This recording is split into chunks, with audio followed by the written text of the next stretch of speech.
This is Rob Tebbutt for Boxing Social in association with Betfred. Delighted to be joined for the first time, might I add, which is incredible really, because we've been around each other a long time, by David Diamante. How are you, sir? Yeah, good to see you, Rob. I've been on Boxing Social many times, but I don't think we've ever done an interview. We haven't, no. It's always been Andy Perual who's had the pleasure, but it's now my turn, which I'm very grateful for, so I'm really glad to be doing this finally. Yeah, good to see you. What's happening? Not much. Thankful to be in the bubble, very grateful. Missed a lot of boxing in the last 12 to 14 months or so. So yeah, I'm trying to think of an expression that's suitable for camera, but I'm very, very happy to be here, like a pig in something, as we say over here. There you go. Well, yeah, we're in London. We've got the big fight card at Wembley on Saturday night. Of course, at the top of the bill, Lawrence Okolie against Glowacki, and yeah, it should be an interesting card. Some different fights on there, and Lawrence going for his first world title attempt, and it's against former two-time world champion, so could be a tough fight. I think it is going to be a tough fight. I think all indications point that way. But before we talk about this Saturday, let's talk about last Saturday. Fantastic fight card this past weekend. Of course, headlined by Chocolatito Estrada 2. You were there. You had as good of a view as anybody who I've spoken to so far. Talk to me about what a sensational rematch that was. Well, it was a hell of a fight. I mean, the first one was a hell of a fight in 2012, and this one was a hell of a fight. So a long time in the making, the rematch, and... you know, we just lost, obviously, Marvin Hagler, called them the Four Kings, you know, Hagler, Hearns, Leonard, and Duran. And we've got the Four Princes. You've got the Srisaket Rungvisai, Carlos Cuadras, Juan Francisco Estrada, and, of course, Chocolatito. And Estrada and Chocolatito are always going to make a good fight. They're just, they're tailor-made for each other. And both guys just come from dirt. I mean, both very, very poor backgrounds, both hearts of lions, salt of the earth guys, wonderful guys, and just great fighters. You know, I've had the distinct pleasure to announce both of their fights at different times of their careers, and I'm fans of both fighters, and man, they put on a show. I'll tell you what, man, you know, regardless of the scorecards, because obviously people were upset with one of the scorecards being very wide, it was a really close fight. It was a great fight, and it was just a treat for the fans. It certainly was, and before we talk about it even more, you've just mentioned the tragic and untimely death of marvellous Marvin Hagler, legendary undisputed middleweight champion, just a matter of hours before the show was due to go on air, and a fitting tribute to the great man that those two left it in the ring, and also the rest of the card also lived up to it too. Well, yeah, I mean, you know, I was very fortunate to have gotten to know Marvin Hagler over the years, and he was really everything that was good about boxing. You know, I mean, he... I'm sure everyone's already said it, but it's just one of the toughest guys, man. When I came up, it was the Four Kings. And I've said this many times before, my favorite fighter was always Sugar Ray Leonard. A lot of people are in different camps. You know, some people love Duran, some people love Hearns, some people love Hagler. You know, I was a Leonard guy because I grew up in the Washington, D.C. area at the time, and Sugar Ray Leonard was from across the water in Maryland, and I used to live in Maryland. I was born in Baltimore, and I used to live in Bowie, and so I lived close to him, and I just loved Sugar Ray Leonard. And, of course, he had the Olympic pedigree, something that Marvin Hagler did not have. And Marvin Hagler didn't have any of the step-ups that a lot of these fighters had. He just didn't. And, you know, he was born in Newark, and during the riots, the town got burned down, and his family moved out to Brockton. He got bullied. He went to a gym. And I started boxing, and the rest is history. And he really was one of those guys that he was just so damn tough, man. He wanted to test himself against the best, and he fought at a time when there were some incredibly tough fighters, and he fought them in their backyards, and he got some losses, but he always avenged them. And I mean, you know, Willie Monroe, Willie the Worm, and Bobby Boogaloo Watts, and Eugene Cyclone Hart. And Benny Briscoe, Sugar Ray Seals. You know, he beat Roy Jones's dad. I mean, it's just some incredible fights. And by the time he got through all that, I mean, he was a monster. He was a monster. And you know, he was like, I feel like there was always just this rivalry with him and Sugar Ray. And even the night that he first won the title, or he first got his first title shot, you know, against Vito Antuofermo, and it was a draw. That was the night that Leonard won the title, and he was still chasing, right? Still chasing. But I think it's appropriate because he won his title at Wembley, which is where we're going to be on Saturday against Minter. And and he had that reign, 6.5 years, just unbelievable, 12 defenses and so many great fights. And of course, everyone knows Hagler-Hearns, which is one of the greatest fights that we'll ever have seen. But the John the Beast Mugabe fight was one of the fights that it's really telling, because Mugabe at the time was 26-0, 26 knockouts, and I mean, he was just a monster, and he didn't have to take that fight.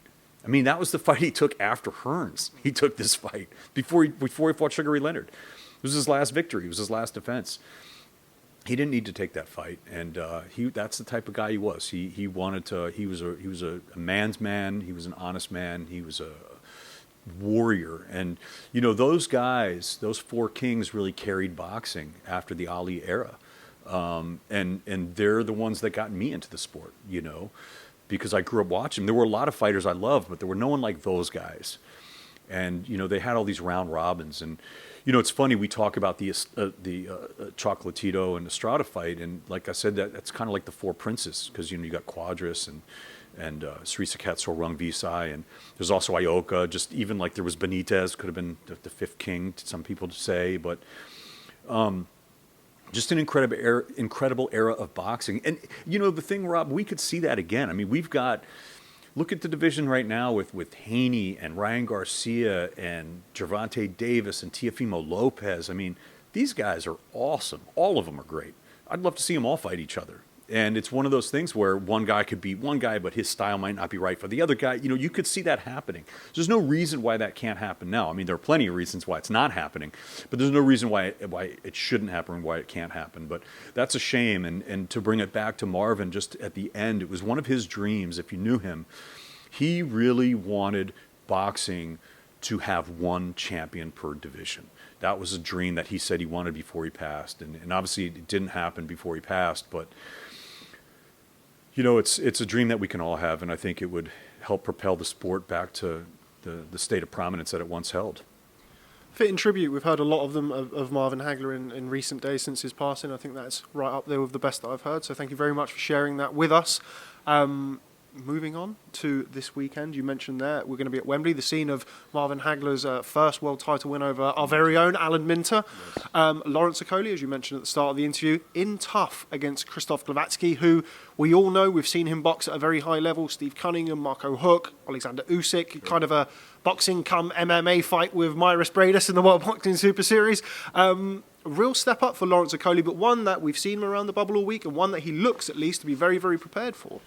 Yeah, I think he's prepared, and also he's been more active. So that's one of the storylines here. Is Glowacki hasn't really been that active, so that's going to be interesting. But Okolie's he's really evolved as a fighter, and he's a big frame guy, dude. He's huge. I think he's 6'5" or something, man. He's a big dude, and I mean, he could easily fill out and go to heavyweight. So at cruiserweight, he's training with Shane McGuigan, and I think Shane's just a great trainer, and I think it seems to be a great match. He's obviously in the same stable as CBS, so Chris BILLAM-SMITH, they're getting some great sparring. He's just looking sharp, and he's on this streak of knockouts.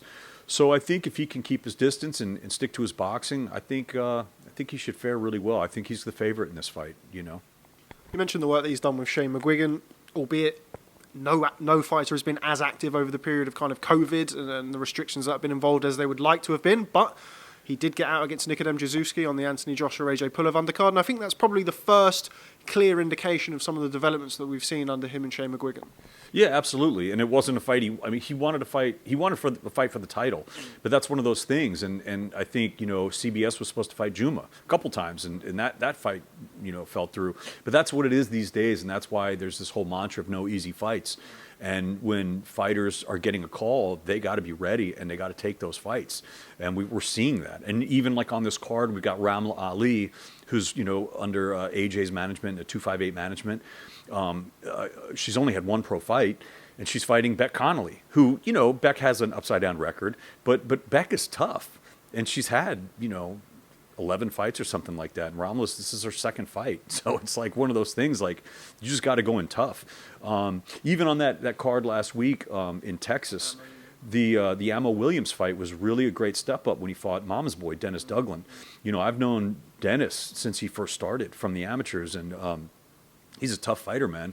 And Ammo really showed a lot of good stuff in that fight. And it's funny because I told the machine, Anthony Fowler, who's also on this card, and in tough with a tough Spaniard, Fortea, but I told, because I spent time with Ammo last weekend, and we had lunch together, and he's like, man, I want Fowler, I want him. And so I told Anthony, I sat with Anthony at dinner last night. I said, look, I was talking to Ammo, and he said he wants you. And he's like, you know, if the money's right and if he fights over here in the UK, I'll fight him. So we'll see if that fight happens. But it'd be interesting. But no easy fights.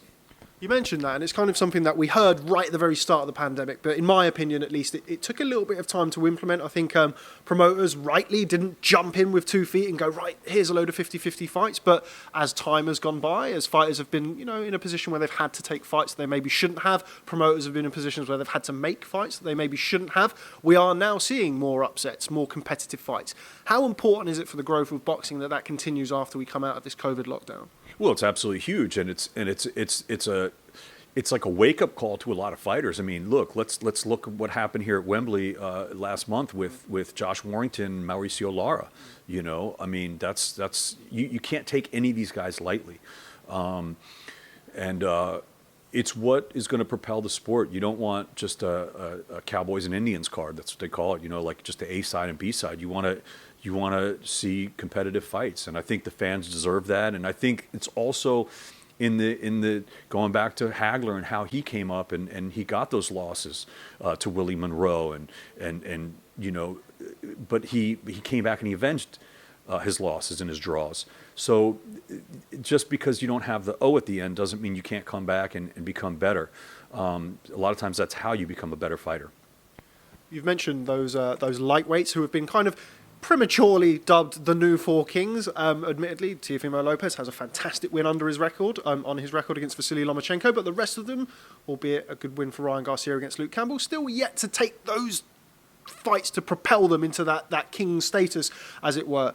Do you think we'll see those fights happening soon? Do you think it may be a bit 140 that we see them? Because they are, of course, in their own individual rights, you know, massive commodities and huge names in the sport already.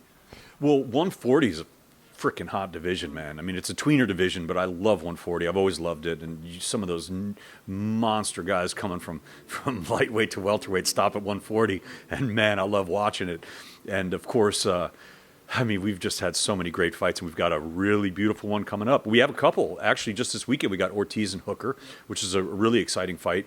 But I really can't wait to see Josh Taylor and Jose Ramirez. I mean, it's just great. It's just a great fight. I mean, the Josh Taylor Regis Prograis fight was great. The Jose Ramirez Maurice Hooker fight was great. So we've seen a lot of great fights at 140. We're going to see more at 140. You know, it really depends on where these guys feel comfortable. The guys that we're talking about. You know, some of them float around 130, go up to 140. You know, who knows? But I think 135 seems to be kind of the division where they all are.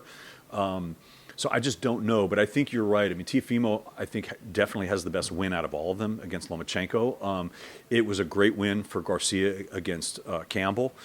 But we're still looking for those signature wins from guys like Davis and even Devin Haney, you know, because they have all the talent in the world, and we just want to see these fights. So let's make them happen. Mentioned Devin Haney there. We are waiting an official announcement on his bout with former, multi-weight world champion Jorge Linares, somebody that we're very, very familiar with over here. He had his kind of tour of the UK, coming over and beating all of our fighters. How good of a fight is that? And I mean, admittedly, you know, it's not Devin Haney versus Ryan Garcia, Devin Haney versus Teofimo Lopez, but considering the level of opponent that Devin has been in with so far, a good step up for him against Linares. Oh, it's huge. Linares is a world-class fighter. He's dangerous. He's really dangerous. So yeah, I'd love to see it. But again, you know, and these are important fights to have, to kind of know where you are and kind of a litmus test. But I think Devin Haney is spectacular, man.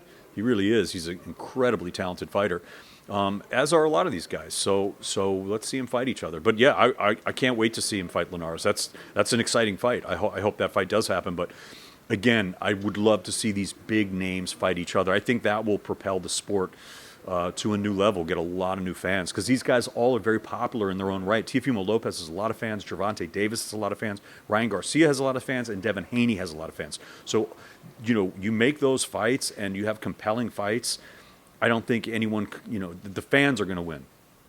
Absolutely. Moving on to the glamour division of the sport, the heavyweight division, starting with next week's Rumble on the Rock, Alexander Povetkin versus Dillian-Whyte 2. Going to go straight into it. Repeat or revenge next week in Gibraltar? Tough one to call. I think it's easy to say that Dillian-Whyte should win this. I think that we thought that Dillian-Whyte should have won the first one. You look at Povetkin sometimes and he just looks old and you think, oh, he's past his prime. But, man, you cannot count him out. This guy is dangerous. We've seen it time and time again. And speaking of the heavyweights, AJ, before that first fight at Fight Camp, AJ and I talked, and we were in the yard, and it was just him and I, and we were talking, and he said, man, because he obviously at the under the arch here at the big arena at Wembley, he fought Povetkin, and that was a close fight until it wasn't, until he chinned him. That was a hell of a punch. AJ has got that equalizer, man. He really does. He's a huge punch. But Povetkin is dangerous, and we saw him in a great fight against Michael Hunter out in Saudi Arabia, and he looked kind of washed in that fight until he sparked Dillian-Whyte.